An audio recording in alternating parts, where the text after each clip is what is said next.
Danyaahla, I got you. How music, Danyaahla Ben Natsar. Got Danyaahla, he from Mike McGunn and his brother, Hawaiian Sap. Lions of Israel's in the building. It's LOY. At it again, so tell a friend to tell a friend you safe or locked in a ballpen or HDM, House of Dangerous Men. The Coliseum's no place to pretend. It's where gladiators' lives end.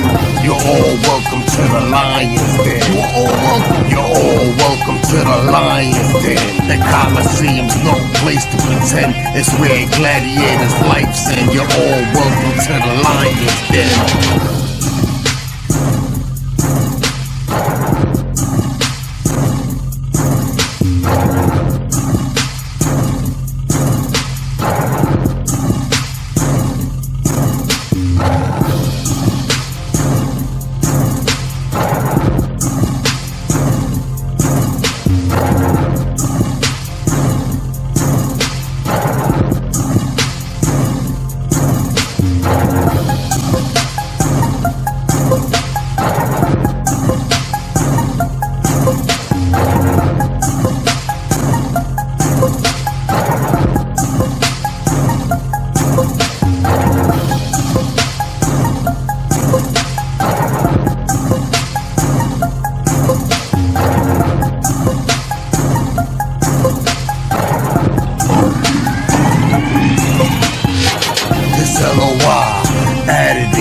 So tell a friend to tell a friend you safe or locked in a ballpen or HDM, House of Dangerous Men. The Coliseum's no place to pretend. It's where gladiators' lives end. You're all welcome to the Lions Den. You're all welcome to the Lions Den. The Coliseum's no place to pretend. It's where gladiators' lives end. You're all welcome to the Lions Den.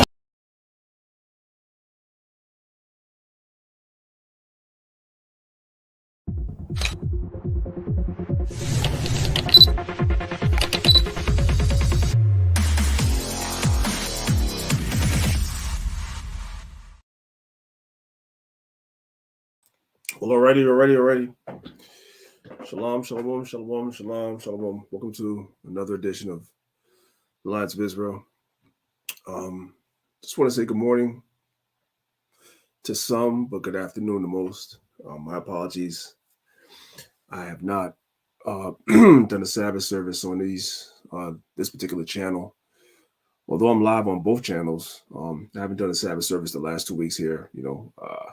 Had a lot of things going on, so wasn't able to do the classes the last couple of weeks, and it almost happened to me this week. But I said, regardless, I know most brothers and sisters, especially the brothers, are probably out now teaching in the streets, so they're not going to catch the service. But I said I'll be consistent. Consistency is key, and I'll talk to the people that are here, regardless of whether it's one person or 5 people or 50 people. I'm going to talk to the people that are here. So, as your brothers and sisters come in the house, please be sure to hit the like button, share the video. Let's trigger the algorithm. Leave a comment, so forth and so on. I'm not going to be before you brothers and sisters very long because I have another interview to be on in a little while, about an hour and 45 minutes. So I don't think I'll be in front of you guys probably more than maybe 45 minutes, if that. But I just wanted to make sure I was consistent with the lessons and stuff like that. So what I want to make sure of, brothers and sisters, of course, is that you all can hear me. So let me stop sharing the screen for 1 second and look in the chat. And if you brothers and sisters could hear me, just put 1 in the chat. Let me know you guys could hear me. That the audio sounds pretty good. And we'll get started. Shout out to Nasai TV. I just saw Zakaria mention you in the chat. I just went live on your channel too. So as well, a little late, but better late than never, right? So, all right. So my people say I'm sounding okay. So we're going to go ahead and get right on into it. We're not going to delay because we're not going to be here very long. Okay. Others can catch the video on the replay. Okay. So if for any reason my audio is not good, right? Those that can text me, just text me and let me know. I'm not going to even do the test today right now. I'm just going to go right into the lesson and get through it, right? Go right into the lesson and get through it, right? By now, I would assume if those of you that are like me that are listening, if you're anything like myself, you probably have a little bit of Kanye West fatigue now, just a little, because you go on Instagram, so everybody's talking about. You go on Facebook, so everybody's talking about. You go on Clubhouse, talking about. We've been talking about Brother Kanye for the last, I want to say at least 2 to 3 weeks, and yet those of us that have been in the truth that have been sacrificing for years. I'm talking about brothers and sisters, because sisters sacrifice too. You know, in this world, a woman could be this. The world is an oyster for a woman. You know, this day and time, the world is a woman's oyster. She could be out here having a hot girl summer, doing a lot of stuff. But a lot of our sisters choose to be chaste, to be righteous, like the brothers are doing, and making that sacrifice for their kingdom as well, and their position in the kingdom. So, you know, we know how much we all sacrifice in our own way. Some of you sisters that have husbands, you sacrifice time with your husband. Your husband put so much time into doing the work on whatever level. You know, he has to go to camp. He has this responsibility, that responsibility. Then he has to go to work. And that leaves you just with the scraps of time. That's a sacrifice too. So that's why I say both the sisters and the brothers are making sacrifices. So it can be a little fatiguing, could be a little tiring to a degree. Talking about this, and we done heard it dissected from every single angle. So yeah, I'm going to talk about it today too. I only talked about it once on my YouTube channel, but I'm going to try not to rehash all the same points that people made. I'm going to try to come at it from a little bit of a different angle. So the name of the PowerPoint is called Kanye West, the Rich Ruler, and the Apostle Paul. We're going to talk about all three. We're actually going to talk about 4 people. We're going to talk about Nicodemus as well. Now, we want to make a compare and a contrast to these 4 people: Kanye, the rich young ruler, the Apostle Paul, and Nicodemus. Like, which one are we?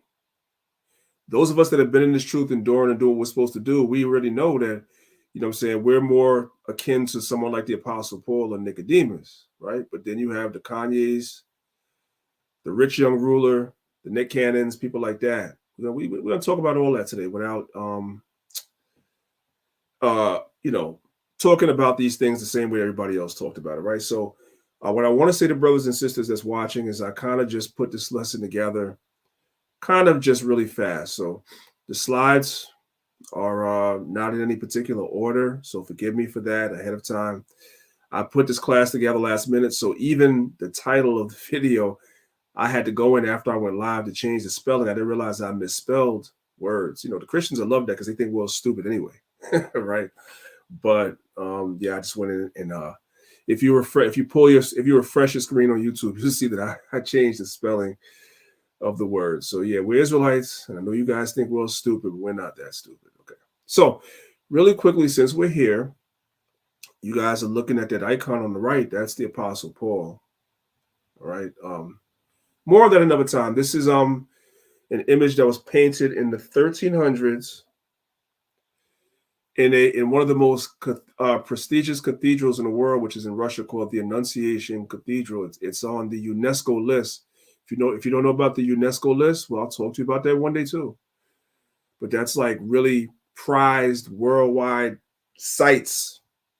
When UNESCO puts you on the list, like you're a really legitimate site, like that contains a lot of legitimate archaeology, history, so forth and so on, that the powers that should not be want to preserve.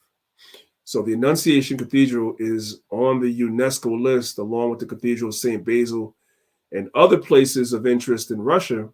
And the iconography in these places is black. All right, the iconography in these places is black.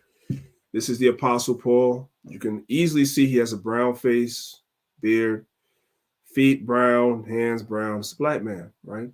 More on this later, but since it's there, since I use the icon or the archaeology, I at least owe the audience to tell you where I got it, right? You You guys could probably Google it. A lot of garbage will come up, but if you type in the Annunciation with an A, not an I, Annunciation Cathedral.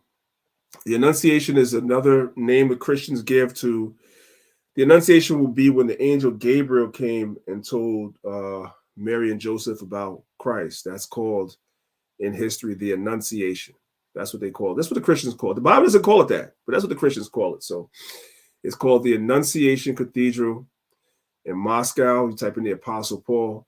And this image might pop up, it might not. I have it because I have the book. There's a book that's out there that costs hundreds of dollars, but I got it many, many moons ago when this Israelite thing wasn't so popular. So they were practically giving these books away because nobody knew about it. Once Israel became popular, they started charging the arm and the leg. All right, I know. Move on. I already talked about it enough. Okay, I heard you.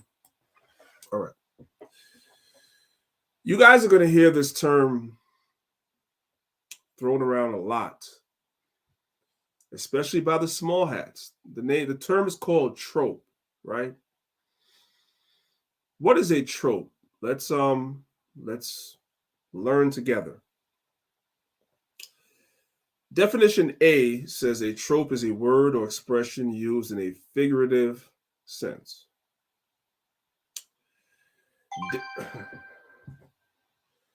Definition B says, sorry about that, family. People are texting me because I sent out the links for the video last minute, so people are just letting me know that they're just getting it. They just have to come in and catch up where we are.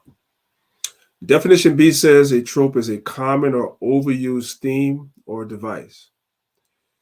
Of course, the small hats, the people that wear the small hats, little bra cups on their head, those people, they make it seem as though these tropes or commonly overused themes or devices they're the only ones that's victims of it, when in fact they're the ones that perpetrate tropes the most.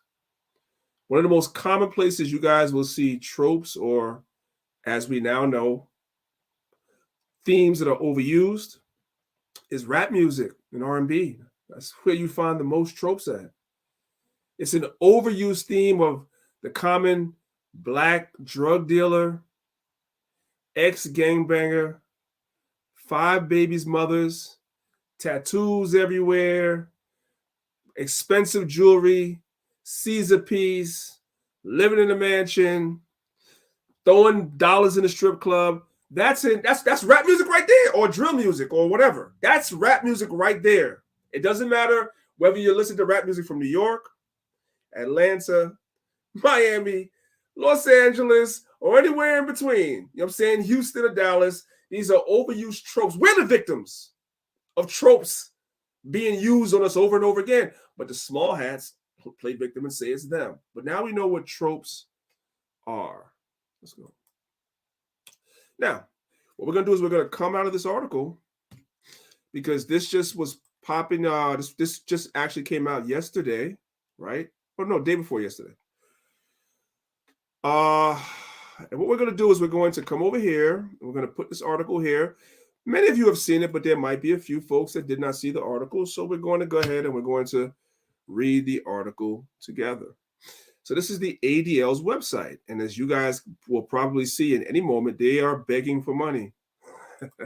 So when you come on the website and you try to read the article, at least when I first came here, day before yesterday, a pop-up came up where they were begging for money, right? Okay, but we're not going to do it. I kind of just want to read a little bit of this article. You guys can see where it is, adl.org. Extremists are praising Kanye West's anti-Semitism and parlor acquisition. So there's two things wrong with this article title already. And a lot of these articles play to people's emotions, but usually a lot of these articles are not based in fact. Number one, we're going to start with number two. Kanye West has not acquired Parler just yet, to my knowledge. If I'm wrong, somebody put it in the chat, correct me. He was in talks of possibly buying Parler, which would be stupid, I think, personally, but that's my personal opinion. Some of y'all may think it's a good idea. If you don't know what Parler is, you can go look it up. I believe that Candace Owens Her husband is the one that's like a right-wing website, and it's owned by Candace Owens' husband. And I think that she's really befriended him, trying to butter him up to buy it, and it's not sincere. That's my personal opinion. But others may have a different opinion, right? So he has not purchased Parler, to my knowledge. I'm going to come out this article just for a second. I'm going to come to the chat and see if anybody corrected me, because maybe I'm wrong. Maybe I'm wrong. I don't know. So no, I haven't seen anybody correct me yet. So as far as I could see, right? He hasn't acquired Parler yet. Going back to the first thing, anti-Semitism. That's a misnomer. That word is a misnomer, as we all know. I'm not even going to get into it because I'm talking to people that already know for the most part. What did Kanye say that was anti-Semitic? First, you can't be anti-Semitic, obviously, if you're a Semite, which he claims to be. That's number one. But what did he say that was actually anti-Semitic? What I have seen is that people aren't attacking the argument, they're attacking the man. And we're going to have a conversation about that, because I've said this many times, and I think it'll require me to say it many more times in the future. These celebrities have to stop jumping in front of the bus. But we're going to talk about that in a little while. Let's go ahead and let's scroll down into this article just a little bit. And let's start at the beginning. This article was published on October the 20th, 2022. And it's under the article of extremism, terrorism, and bigotry. Wow.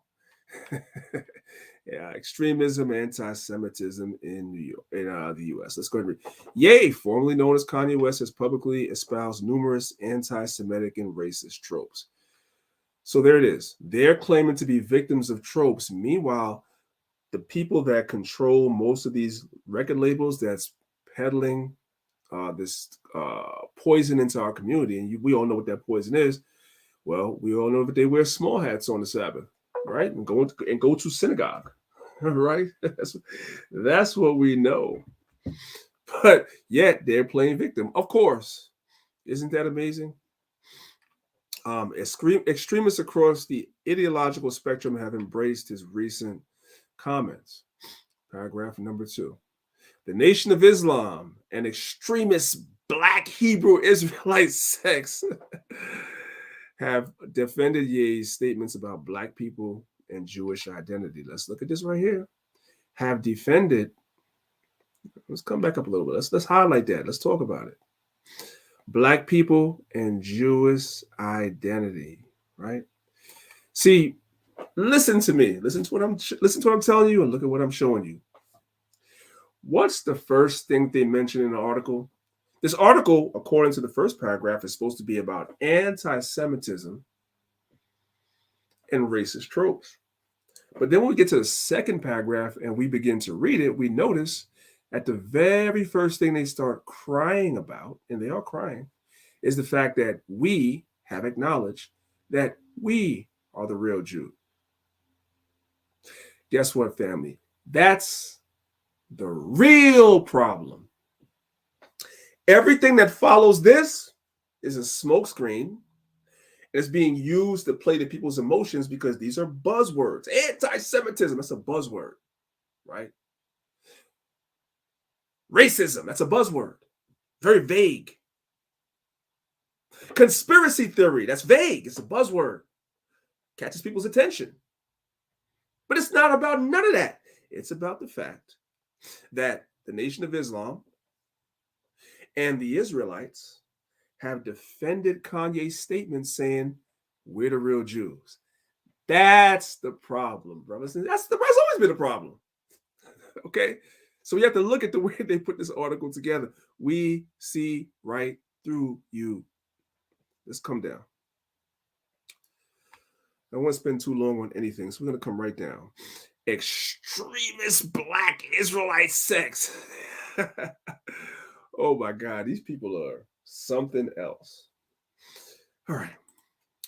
National and local leaders of various extremist Black Israelite BHI sects, including Israel United in Christ, IUIC, the Israelite School of Universal Practical Knowledge, ISPK, and Sakari Black Hebrew Israelite. Yeah, hey, Alazar, I did not know I got to tell you, I did not know that the name of your organization was Sakari Black Hebrew Israelites. I just thought y'all was Sakari. That's what I thought. I'd have known you all this time, and you've been holding out. I did not know that your organization is called Sakari Black Hebrew Israelites.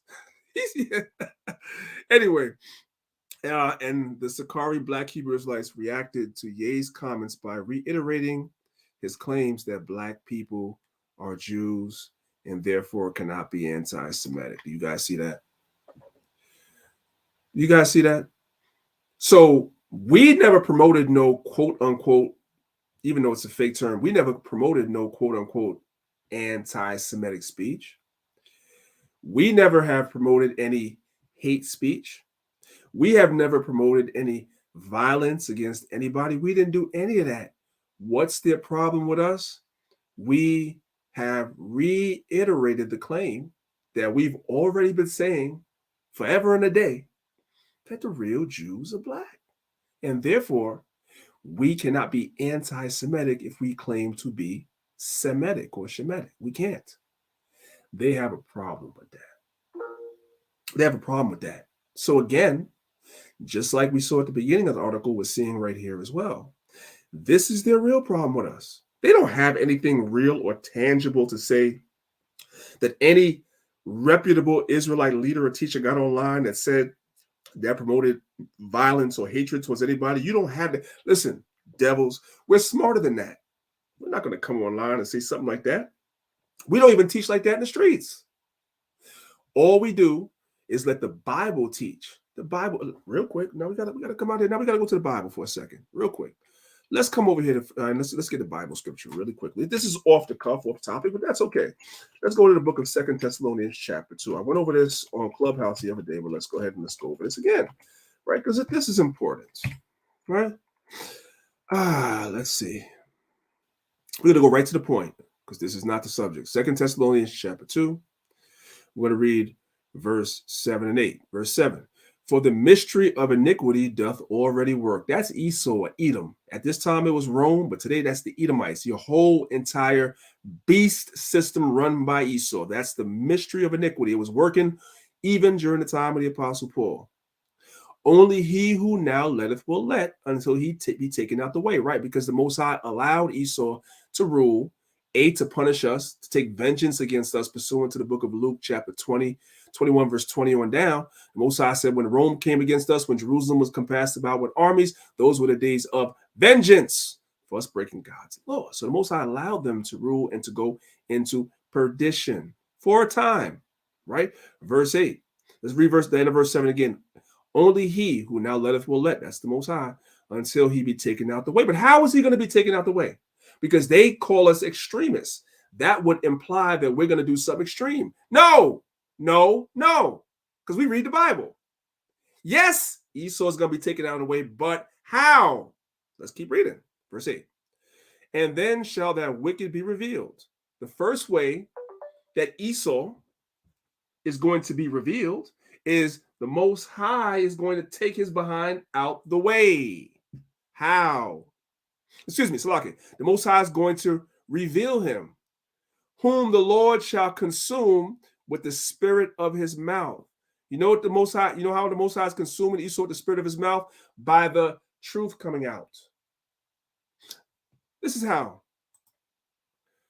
We're revealing that the real Jews are Black, not white.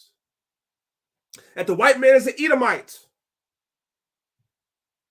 You're not Jesus, you're not Moses, you're not Abraham, you're not Isaac, you're not King David, you're not King James, you're not King Charlemagne, you're not Henry VIII, you're none of those people. None of them. Christmas is fake, Easter is fake, Christianity is pagan, and so forth and so on. This is how they're being revealed with the spirit of the Most High's mouth. This is how they're being consumed. That's what it says. Let's go back and read it again. Whom the Lord will consume with the spirit of his mouth, by the Most High allowing the truth to come out and raising up men and teachers that are not scared to say it. And they're being consumed by it. That's why they got to write articles like this and whine about it. and cancel people like Nick Cannon and others. Buck break them in public like Nick Cannon and others for saying this very thing. All Nick Cannon said was the real Hebrews were black. Same thing Kanye saying. What happened to him? They practically buck broke him. But this is the order. Let's come back. And then shall that wicked be revealed, whom the Most High will consume with the spirit of his mouth. So all this crap about us being extremists and everything is BS, and they know it. All we do is teach, and it's consuming their system. It's destroying and breaking down the fiber of their system and their lies that they spent thousands of years building up. And it's crumbling before their eyes, and they can't stop it. And shall destroy with the brightness of his coming. Meaning when the Most High God sends his son is going to commit the violent acts. Christ is going to destroy, and angels are going to destroy them, not us. We're consuming them with words. That's how they're going to be taken out the way. And we understand this. That's why all we do is just teach and talk. And look at the uproar. Look at the uproar. Let's keep reading. So it mentioned 3 Israelite camps here. Reacted to Ye's comments by reiterating his claims that black people are Jews and therefore cannot be anti-Semitic, praising his role in spreading their teachings and lauding his bravery for fighting against Jewish control, right? All right, so I ain't going to read the rest of the article. You guys can see it right here. I do want you guys to notice also, right, the fear tactics right here. So they mentioned the camp IUIC, and they just felt compelled to mention how many subscribers they have on the YouTube channel. Because if you have 122,000 subscribers, that doesn't mean that you have more. Your channel has more reach than that. That's just people that actually hit the subscribe button. But your videos end up in people's recommendations.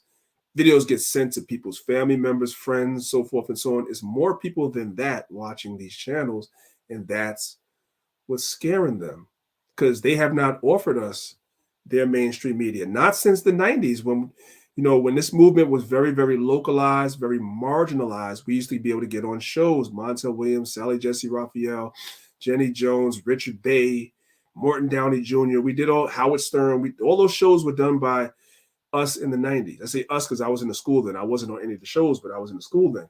We got on those shows in the 90s, but after a while, they shut that thing down. But the Most High created or caused the creation of something very, very unique, which is called social media.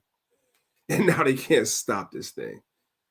The proverbial genie is out the bottle. And, once the genie comes out the bottle, you can't put it back in. I really don't like that analogy per se, because I don't know if you brothers and sisters know, genies are demonic, by the way. I might have to do something on that. But it's just a colloquial or a term that people are familiar with. That's why I use it. All right, so let's come back now. I think we done talked enough about that, right? Let's come back to the PowerPoint. Okay, and let's pick it up where we left off. Current slide. Okay. So they claim to be the victims of tropes, but meanwhile they push tropes through our music and stuff like that, right? And there was no tropes that was actually mentioned. We're going to see that in a moment, right? Now we got to talk about this. This is new and recent as well. Brother Kyrie Irving. Kyrie Irving, this is from Rolling Stone. This came out, I believe, yesterday, October the 28th, 2022. Kyrie's under fire now, too. Kyrie Irving boosts anti-Semitic movie peddling Jewish slave ships. Let's come out of here. And I'm just going to show you guys the article. I'm probably not going to read the whole thing, because you guys can go read these articles on your own. I just want you guys to see and know of the existence for anybody that's been living under a rock that did not know. So, Kyrie Irving boosts anti-Semitic movie peddling Jewish slave ships. And I find it funny, right? Let me see something. Okay. They're not allowing me to read the full story. You guys can actually go read it yourself. They asking for money. I was able to read it yesterday, but now they're asking for money. Anyway, you guys can go and look at it yourself. And it's on other websites too. So let me come back out of it because it's not allowing me to actually read it. Excuse me. So what I want to say is that the movie that Kyrie is pushed and posted on his Instagram was the movie Hebrews to Negroes that was done by Ron Dalton, right? What I want to say is this. Some of you brothers and sisters have differences with Ron Dalton. Me and Ron Dalton don't see eye to eye on doctrine either. But I also have grown to a place. I've also grown to a place in this truth where I understand the bigger picture. And I also understand how the Most High uses people and the Most High has his purpose. And so I've learned to step out the way when the Most High is moving and using people, right, for his purpose, whatever it may be, and stay in my lane and do what I do, right? So Kyrie, because of his position, right, Kyrie's unafraid. He didn't have a problem sitting out last year with that scorpion sting. You know what I'm talking about? The jab, whatever words you guys want to use. Kyrie sat out and said, I ain't doing it. Kyrie's a warrior, right? So now he posting something like alluding to the fact that he knows that we're the Israelites, but he can't post a priest Danyaahla video. He can't post a General Hashar video or something that might be a little incendiary, right? Because we don't hold back. But Ron Dalton, the Hebrews to Negroes, that kind of goes into our people being Israelites. Even if you don't agree with some of the things in the movie, you get the picture. The man is teaching that we're the Israelites. That's the point. And so now you guys are beginning to see that the major media, and by the way, so we're clear, he did this after the uproar with Kanye. He didn't go and hide and tuck tail like some of the other celebrities. No, he posted this after, like, yeah, I agree. Without him getting on the camera saying, I agree, him posting that and saying, yep, I agree. I agree. I know that too. There are a lot of celebrities that know this, y'all. A lot of them. A lot of them. But they're not all bold enough to come out, nor should they be. We're going to talk about that in a little while. Not yet. Let's keep going. So, here are some tropes that Hollywood pushes on us. Some of you guys may be familiar. Some of you guys may not be familiar. So let's just go through two quick tropes that they do on the Israelites ourselves.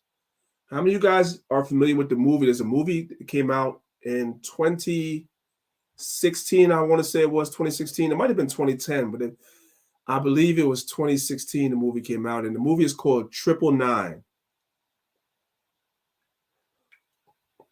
Starring Woody Harrelson. Woody Harrelson is the affable white guy that goes all the way back. The first time that I saw Woody Harrelson was back in the days in the late 80s and early 90s. He was on a TV show that was the #1 TV show on TV called Cheers, right?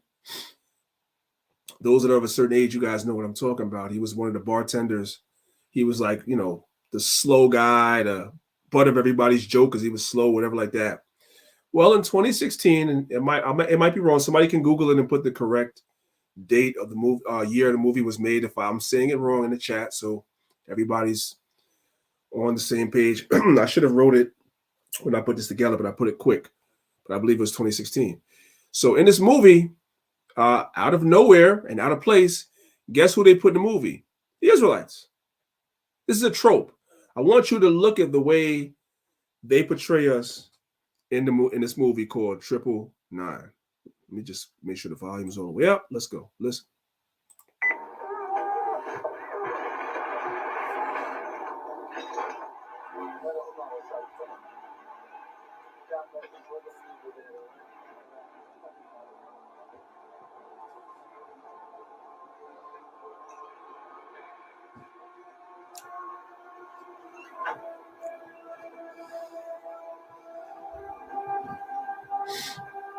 Let's come back a little bit.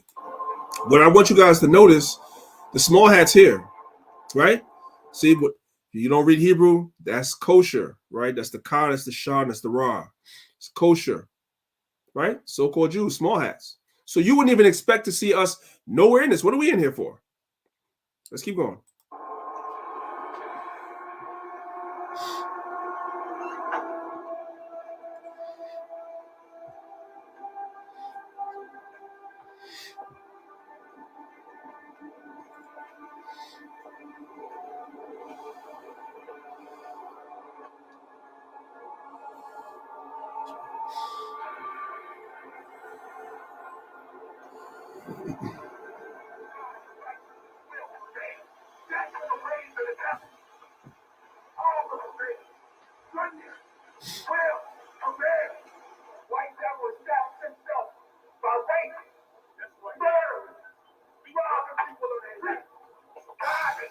You telling me that they don't watch our videos? You tell me Hollywood doesn't watch our videos?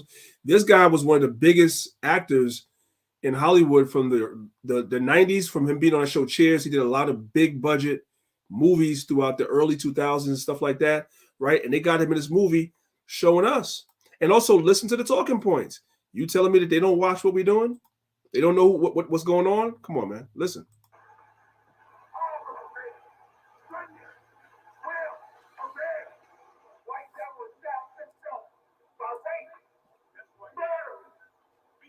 Wait a minute. Wait a cotton picking minute. Hold on. The guy said, the teacher said, the white devil established himself by rape, robbery, and murder. Ain't that how we talk? What scene did we just see before it came to this brother? You had the small hats that just was getting a body that was murdered. Y'all didn't see that? We got to go back. We got time. We got to go back. We got to go back. Let's go. Let's pay attention.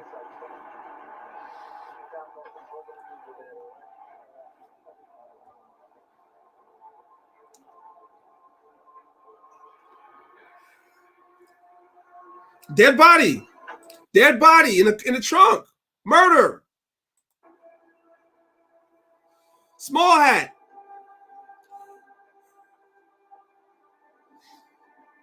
Okay. And then right after this, we're saying the white man established a system of rape, robbery, and murder. The scene before, murder. Hello?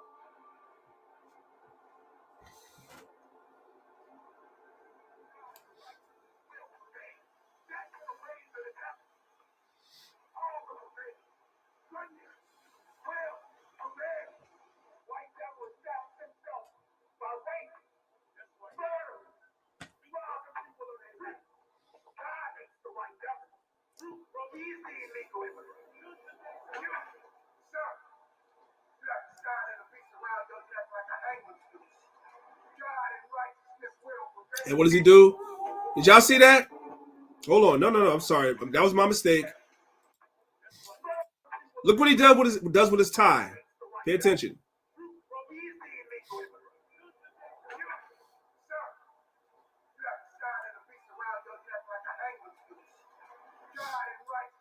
So just so you know, that tie, if you do deep studies and research and look at the origin of the necktie, it's very similar to a hangman's noose. That's what the guy said in the video.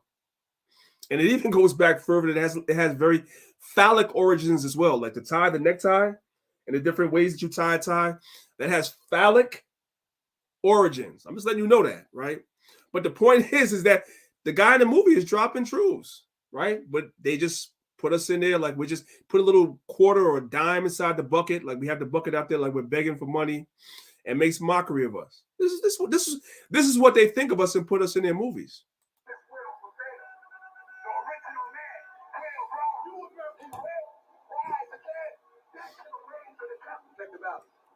All right, enough of that. Let's go on to the next one. It's another trope. This never took place. This is from the movie Barry. This movie is supposed to be about Barack Obama. This never happened. Never.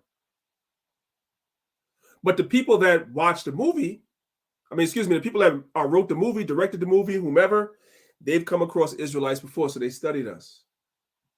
And threw this fake scene into the movie. This is what they do.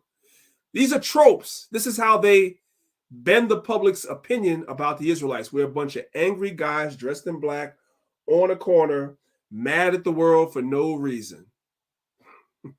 Let's watch. No children of God across the globe.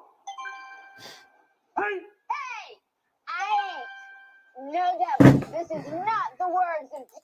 Hold on a second, y'all.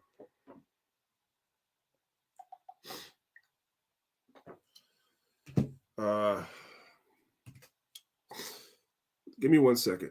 Let me stop sharing for 1 second, somebody. texted me and told me that I have an echo. So hold on one second, y'all.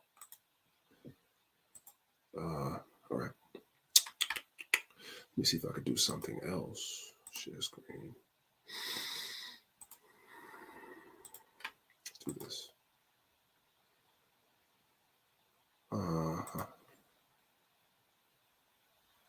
Current slide. All right. Give me a second, y'all. I want to check and see if I still have the echo now.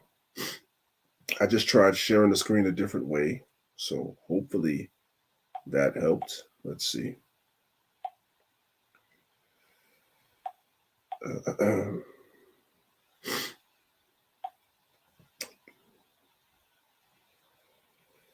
Testing 1, 2. Just waiting for the video to catch up.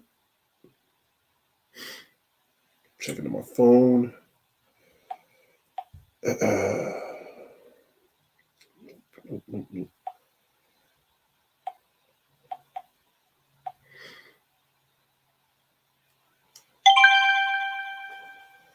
Okay, well, I'm testing it now.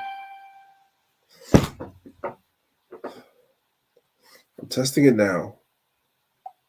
Sorry, y'all. I'm just getting a bunch of texts that's nothing to do with throwing me off. Give me 1 second, y'all. Just trying to test it and make sure. Sorry, y'all. I'm just getting a bunch of texts that's nothing to do with throwing me off. Give me 1 second, y'all. Just trying to test it and make sure. Sorry, y'all. I'm just getting a bunch of texts that's nothing to do with. It looks like it's okay now. Zakaria, if it's not okay, let me know. It's not okay, let me know, but I think it's okay now. So let's go ahead. I'm not going to talk while the video is playing. Hopefully, it'll be a little better. Let's keep going. Let's go. No children of God across the globe. All right, y'all, enough. Hey, I ain't no devil. This is not the words of Jesus Christ. shut your mouth, Cade, bitch. Now, see, here's the thing. I said I wasn't going to talk. We got to go back because I kind of got thrown off for a second. Here's the thing. They even know, just to show you how much they watch us, they even know about scoffers. They even know about scoffers. They even know that when we're out there teaching, people come up out of nowhere and argue with us. They know this. This is perfectly written. But of course, now they put it as though when somebody comes up, the first word out of his mouth is bitch. Nobody teaches like that. Even when there's tons of videos online you can go look at when brothers are teaching and white people come up. If they are respectful, we're respectful. And we have the conversation. Nobody teaches as soon as a white person comes up, hey, bitch. Nobody does that. Huh. But of course, this is how they portray us. This is a trope. This is bullshit. No children of God across the globe. And this dude right here is supposed to be Barack Obama, by the way, who's gonna, well, just watch.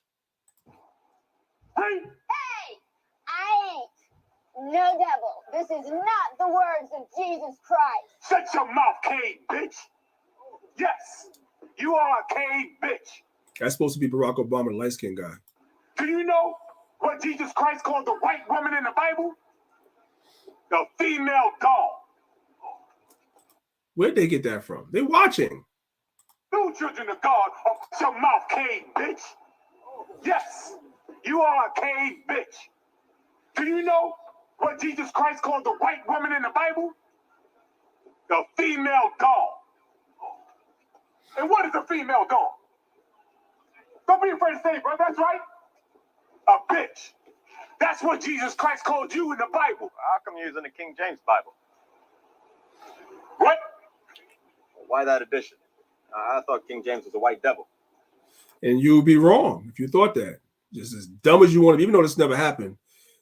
That's a dumb, of course, he was not a white man, but anyway. Oops. Sugar. Sorry, y'all. Let's go. Why that edition? I thought King James was a white devil. This is King James right here. Take a good look. He looks like Billy D. Williams, if you ask me. If you say so, brother. Now you might ask, how did the lost tribe of Israel become lost?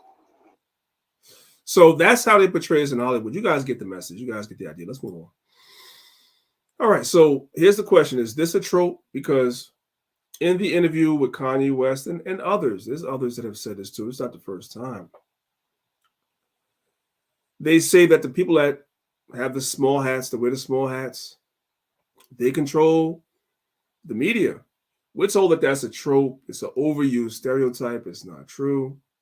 So I saw this meme circulating on social media, so I thought I would share it with you, brothers and sisters. When you look at the top 6 companies in Hollywood, Sony, Paramount, Fox, Comcast, Warner Brothers, and Walt Disney, what we see here, this is not our opinion. This is not us being emotional. We're just looking at the facts. What we see here is the people that control these corporations all wear small hats. They do. This is a fact. How can a fact be a trope? A trope is something that's overused. That's a stereotype that's not true. When we look at the fact, no, this is true. And these 6 corporations control all the rest of the corporations that disseminate your information via the media. All these corporations here are controlled by these 6 guys that wear small hats. So how can Kanye West or Kyrie Irving or anyone that says a fact be anti-Semitic? How? It's not possible. So when they said that we were praising them, yeah, we praise anybody that speaks the truth. Of course. Makes sense. Let's move on. Let's move on. Watch this. Now, as to the title of the video, let's go ahead and let's start off with the Apostle Paul. I want to show you, brothers and sisters, something about the Apostle Paul. We're going to start at Philippians chapter 3, the letter to the church of Philippians, which were Jews, Israelites that were living in Philippi at the time. And Paul wrote a letter to them. This is chapter 3 of Philippians. We're going to start from verse number 1. It says, "Finally, my brethren, rejoice in the Lord. To write the same things to you, to me indeed is not grievous, but for you it is safe. Beware of dogs. Beware of evil workers, and beware of the concision." The concision is the circumcision. More on that another time, not right now, because that's not what I want to get to. Verse number 3. "For we are the circumcision, which worship God in the spirit and rejoice in Christ Jesus, and have no confidence in the flesh." For those that might be new and might not know what's going on and you're lost, there was an argument between the concision or the circumcision, which were the Israelites that were raised in Jewish customs, that was circumcised on the 8th day according to our customs, and the Israelites that were in the diaspora, some of which were pagans at first, and then eventually came into the customs, but they were way past the day of being circumcised on the 8th day. There was a divide between the two groups. That's what Paul is talking about right here. And when he says at the end of verse 3, we have no confidence in the flesh because we are justified through Christ to the Most High. We may not have been circumcised on the 8th day, but that's why Christ came and offered himself so that we could be justified or redeemed or reconciled to the Father through Christ, because we weren't able to keep them customs originally because we were in the diaspora. We were under the Greeks and the Romans and these other people.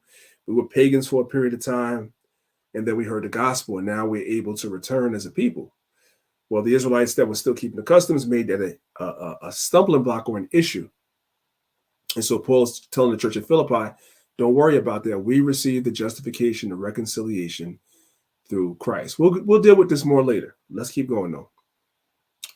Though I might also have confidence in the flesh, if any other man thinketh that he hath whereof he might trust in the flesh, I more. So Paul is saying, if there's any man that wants to boast about your credentials as a Jew, you were circumcised on the 8th day, so forth and so on, all of our customs, Paul said, if there's anybody, and I mean anybody, that wants to boast about that, I more, meaning I could boast even more than you. Let's keep reading. Verse 5. Circumcised the 8th day. So Paul was circumcised the 8th day according to the custom of the stock of of Israel, of the tribe of Benjamin, and Hebrew of the Hebrews, as touching the law, a Pharisee. Verse 6, concerning zeal, persecuting the church. Read again. Concerning zeal, persecuting the church. Let's come out. We're going to do this in real time. I need to highlight that because I forgot to highlight that because that's very, very important. All right, so I want to make sure that I highlight that. Okay, let's come right back. Concerning zeal, persecuting the church. So Paul had such a zeal for being an Israelite, for being a Pharisee, for the law. He had such a zeal that he began to persecute the church. What is the church? The Israelites that were following Christ. Because Paul didn't always follow Christ. At one point, Paul was putting followers of Christ to death. So Paul is saying, if you want to brag, I was doing that too. I was doing that too. Touching the righteousness which is in the law, blameless. Paul said, I didn't offend anywhere in the law. Nowhere. Watch this. Verse number 7. But what things were gained to me, those things I counted loss for Christ. What things were gained to Paul? Remember what he said. He said he was circumcised the 8th day. He was of the stock of Israel, tribe of Benjamin, Hebrew of the Hebrews. He was a Pharisee. He persecuted the church, and he was blameless in the law. What things were gained to him? We have to go to another letter he wrote to get a little bit more understanding. Let's go to the book of Galatians chapter 1. We're going to read verses 13 through 16. It's going to help us understand what does he mean about the things that he gained. What things were gained to him? This is Galatians chapter 1, starting from verse 13.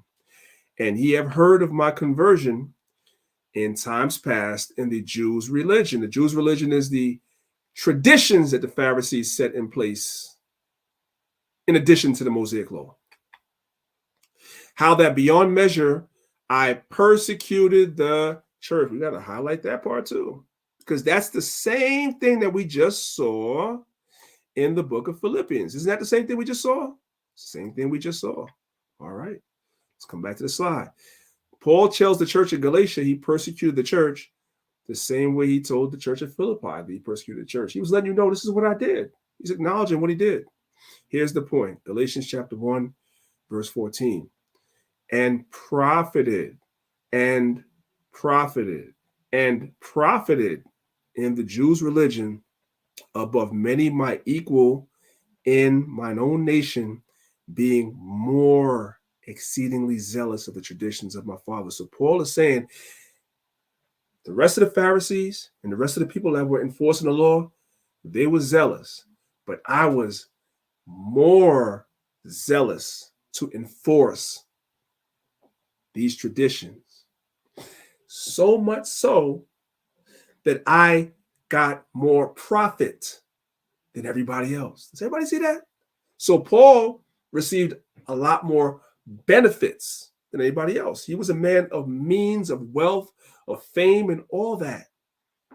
Does everybody see that? Why is that important? We're going to go back to Philippians chapter 1, verse 7. But those things which were gained to me, what gain? What he gained by persecuting the church. The profits that he gained from persecuting the church, those things that were gained to him, he said he counted those things loss for Christ. Yea, verse 8, Philippians 3, verse 8. Yea, doubtless, I count all things but loss for the excellency of the knowledge of Christ Jesus, my Lord, for whom I have suffered the loss of all things. So all the profits that Paul gained by persecuting the Israelites that follow Christ, guess what? When Paul found out about Christ, Yahushua, he lost everything. So the question we have to ask is that how many people would give up great gain to preach the gospel like Paul did? How many celebrities? Obviously, Nick Cannon wasn't willing to do it.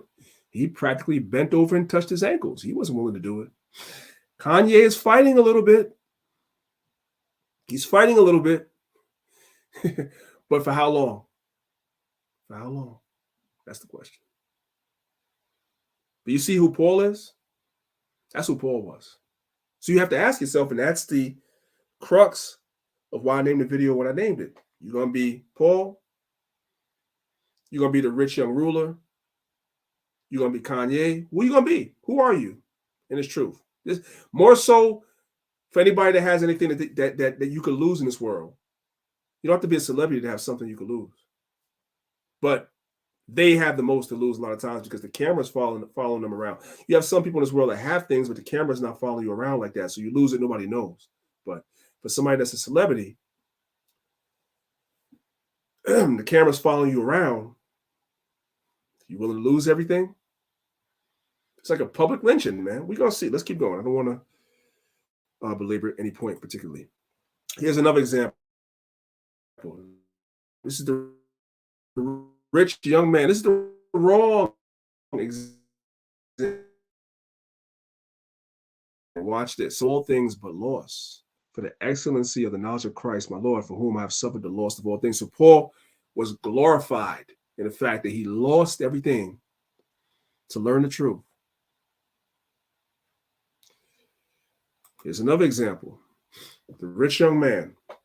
This is the book of Matthew, chapter 19, verse 16 through 22. We've all read this before. We're just juxtaposing scriptures to each other. And behold, one came unto him and said, Good master, what good things shall I do that I may have eternal life? Verse 17. And he said unto him, Why callest thou me good? There is none good but one, that is God. What thing must I do to gain eternal life? Christ said, keep the commandments. So the Christians are lying when they say you don't have to keep the commandments. Verse 18. And he said unto him, which? Jesus said unto him, Thou shalt do no murder. Thou shalt not commit adultery.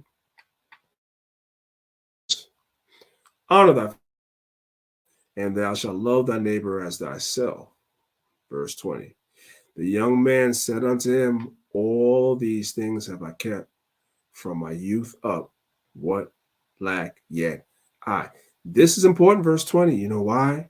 Because this guy that came to Christ and asked Christ, what should he do to gain eternal life? He was young. He's young. That's why I have this right here. Everybody's heard this term before, YOLO.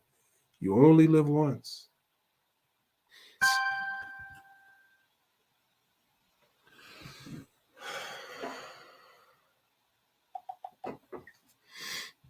Hold on a second, y'all.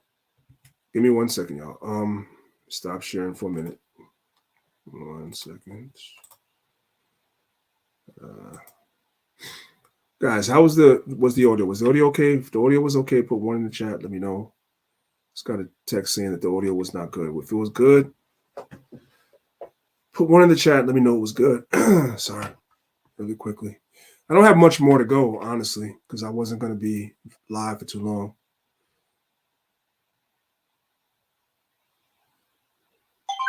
Goodness gracious, man.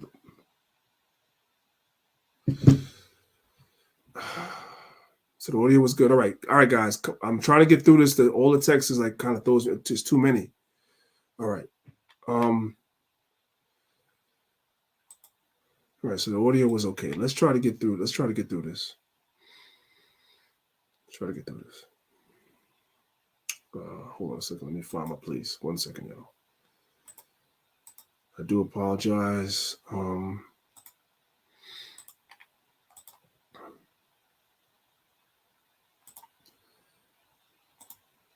Let me just check really quickly. I'm gonna check really quickly on my own. Just to double check. 1 second, y'all.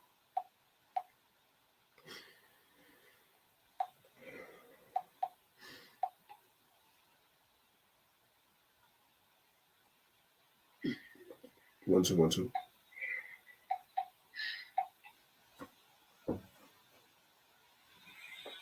Testing, testing.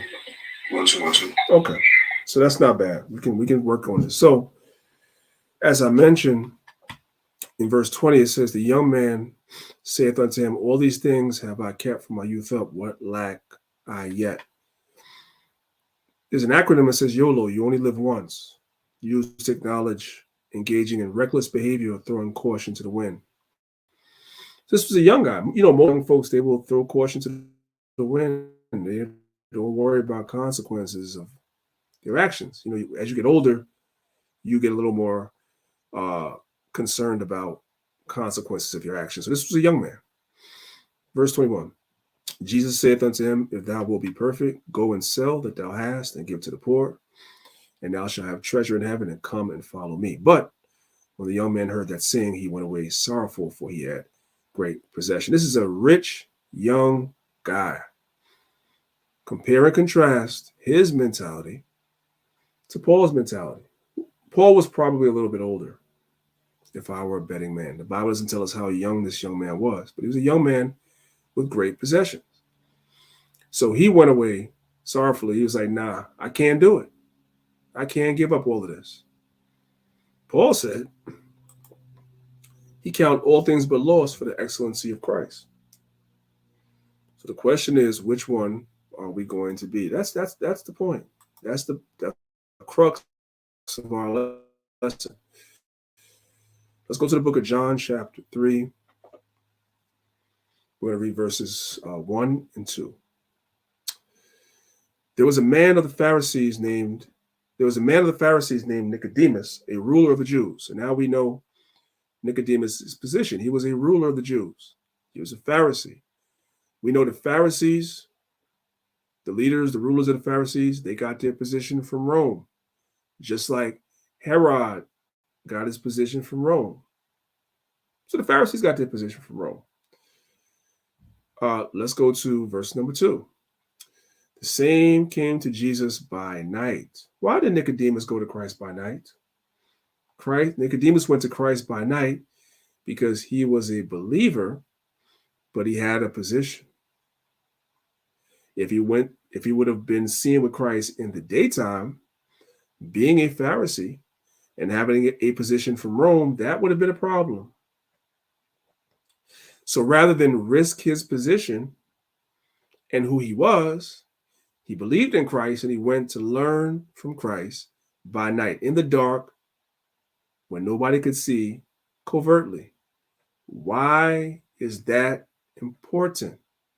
Because we constantly tell these celebrities, those of us that have had conversations with some, you don't have to come out in the open and do what Nick Cannon and Kanye did. You don't have to do that. I understand this word burns like fire in your spirit and you want to get out there and you want to say things. We get it.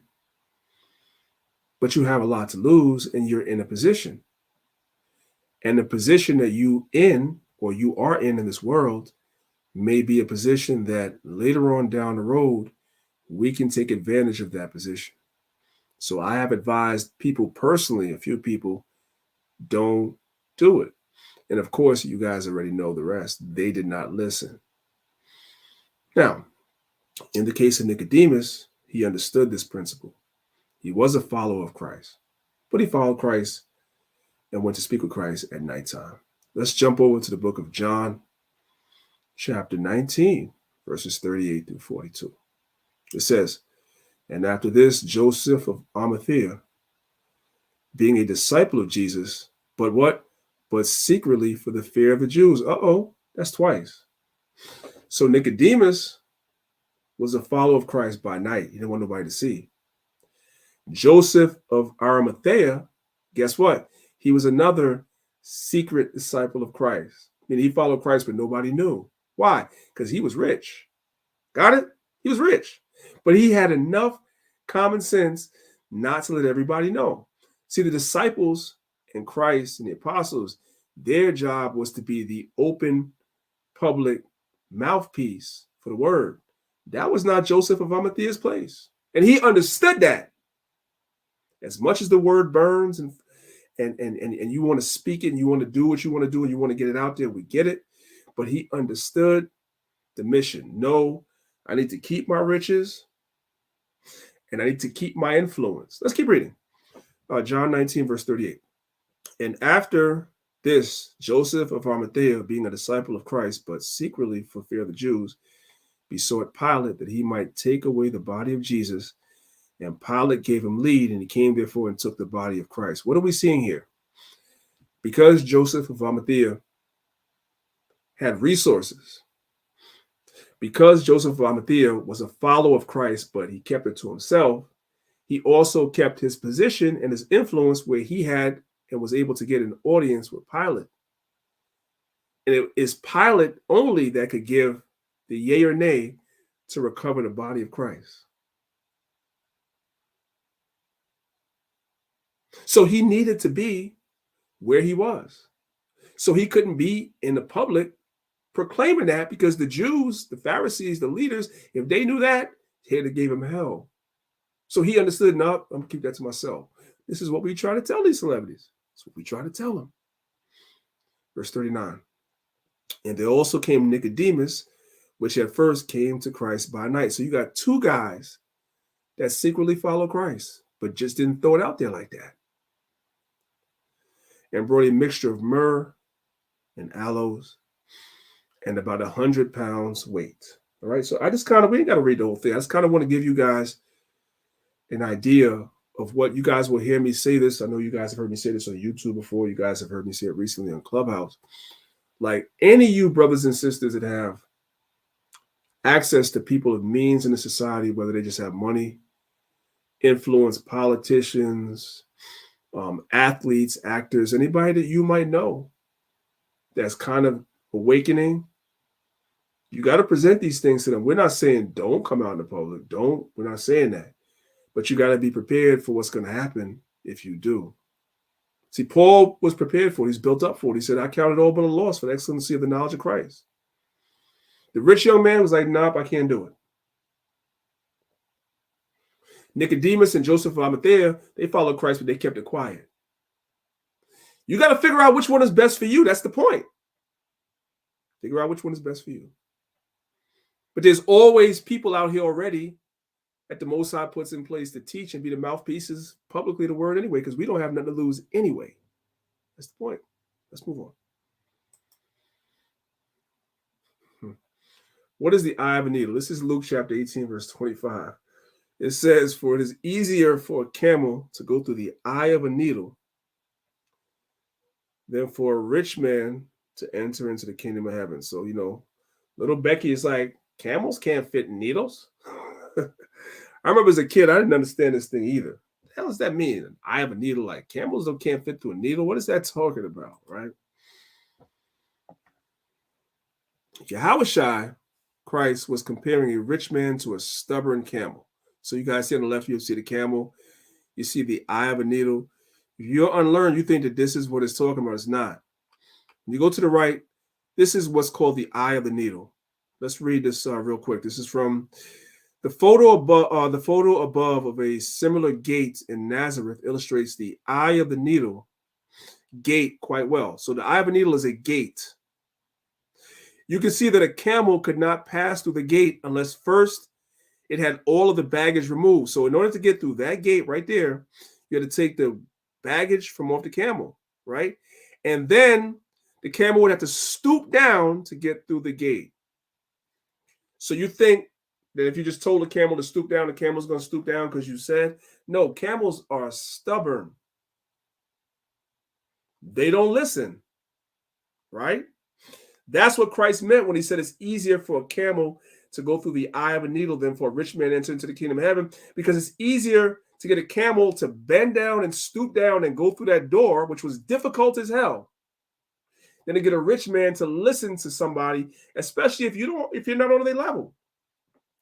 As a rich person, you got people at your beck and call, butlers and maids, and everybody wants to be your friend because they're trying to get what they can get out of you. Everybody around you 9 times out of 10 is a yes man, right? So here you come, here I come, telling this rich man the truth, not what they want to hear, not kissing ass, none of that stuff. We telling the rich man the truth, right? They're not used to that. So like the rich young ruler, they walk away sorrowful, like, nah, I ain't doing that. That's why Christ said that. It's easier to get the camel through the eye of a needle than for a rich man to enter into the kingdom of heaven. To get these celebrities, even the ones that's waking up to be Israelites, to listen to what we tell them when we tell them, consider the cost, man. Consider the cost. Sometimes they don't believe us. They just jump out the daggone window, say something, and then you can't stand on it. Now you're on a public apology tour, begging for forgiveness, when you know damn well what you said was the truth. So they got to consider these things.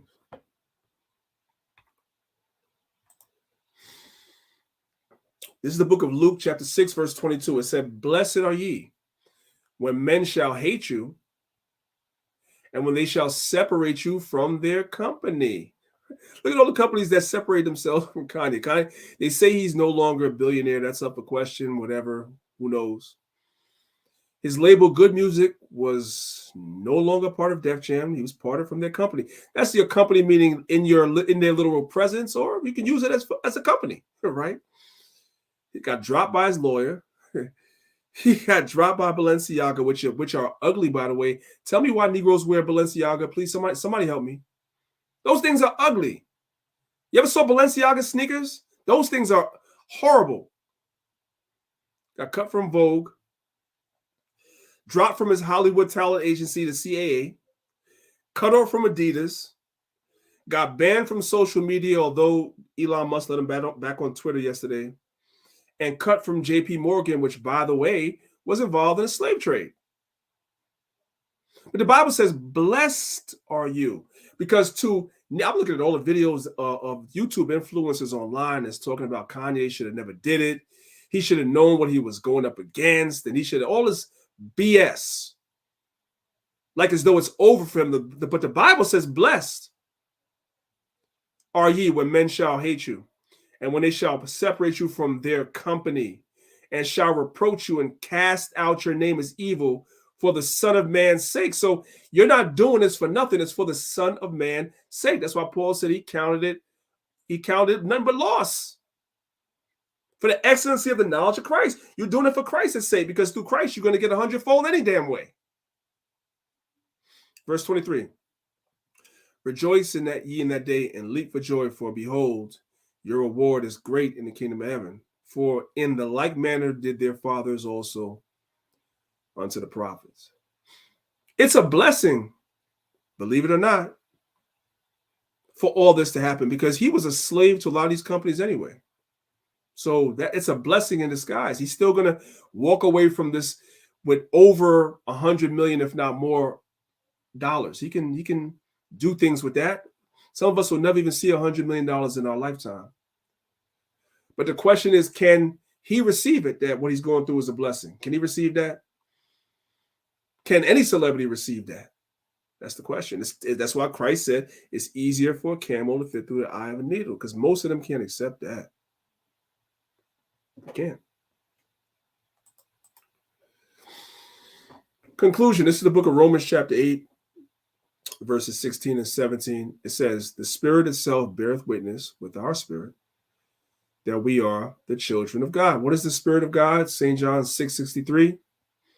It is the Spirit that quickeneth, the flesh profiteth nothing. The words that I speak unto you, they are spirit and they are life. So it is the Spirit, or the words of Christ, the words of God, that bears witness with our spirit. That's why when we heard this truth first, it resonated with us, because it bore witness with our spirit that we are the Israelites. We're the real Jews. The same thing is happening all throughout Hollywood, all throughout the NFL, the NBA, but a lot of them are being silenced and they're scared to come out, which I understand, because they don't want to lose everything. Verse 17. And if children, then heirs. Because if we are the children of the Most High, then we are heirs to the promises the Most High made our forefathers, Abraham, Isaac, and Jacob. And joint heirs with Christ. And we can also be joint heirs with Christ. Watch this. If so be that we suffer with him. Oh, we thought we were just going to get it because we're the people. We found out we're the people. So now we get everything. No, that's not how it goes. Christ came down and suffered. He was reviled, persecuted, and then ultimately crucified for us, having done no sin. So guess what? Now for us to be joint heirs and receive the things that Yahushua is going to receive, that kingdom, we got to suffer too. In this society, what we go through is part of the suffering, to be reviled, to be hated. But everybody hates Israelites. Everybody hates us, man. That we may be also glorified with him, so that if we suffer, we may have to be glorified with him also when all things are given to him, right? Which all things have already been given to him when he comes to give it to us and put those crowns on our heads. So that's the conclusion of the matter. Hopefully you brothers and sisters got something out of it. I tried to come at it a little bit differently than I normally do. So hopefully I apologize for any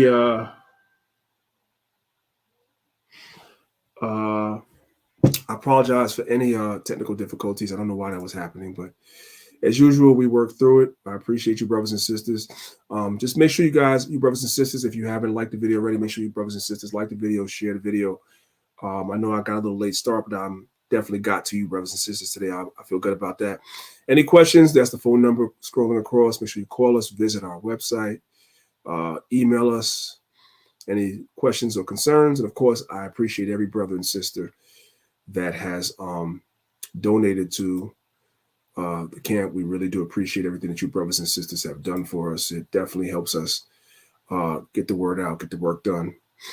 So with that being said, it's your brother, Priest Danyaahla, representing Lines of Israel. Everybody, and shout out to the Academy, the third Lines of Israel Academy. Shout out to y'all, brothers and sisters that are in the Academy. Y'all already know we hit the ground running. And Academy tomorrow, 3 p.m.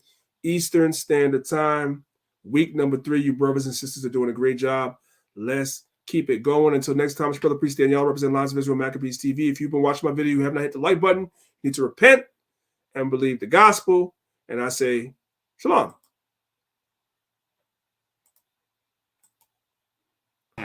Reflecting the way of life under the Florida sky.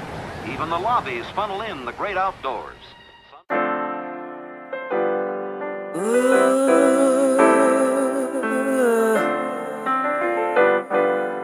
Chosen.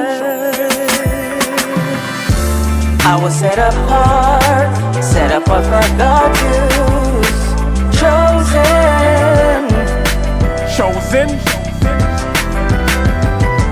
I was set apart for God's use. Formed in his image. Chosen. They say the chain of Shaitan is not that strong. They say his time is running out, he ain't got that long. They say murder, murder, kill, this is not that song. Said I won't amount to nothing, they got that wrong. Cause I was set apart and I was shown the light. And if I get the kingdom, I'll be clothed in white. 1/3 will be delivered and the rest were blinded. Their fate is set in stone, what you ain't read the fine print? Christ is gonna give a crown to us. In the end we'll have the nations bowing down to us, with their faces to the ground to us. It's the truth, as crazy as it sounds to us. Jacob forever rules, and we're his precious jewels. Showed us love and patience, put us above the nations. And that's the gospel, thank God for choosing me. Bad news for you, is really good news for me. I was set apart for God's use. Chosen.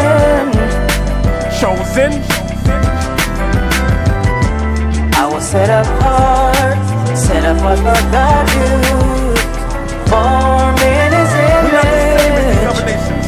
Let me tell you why.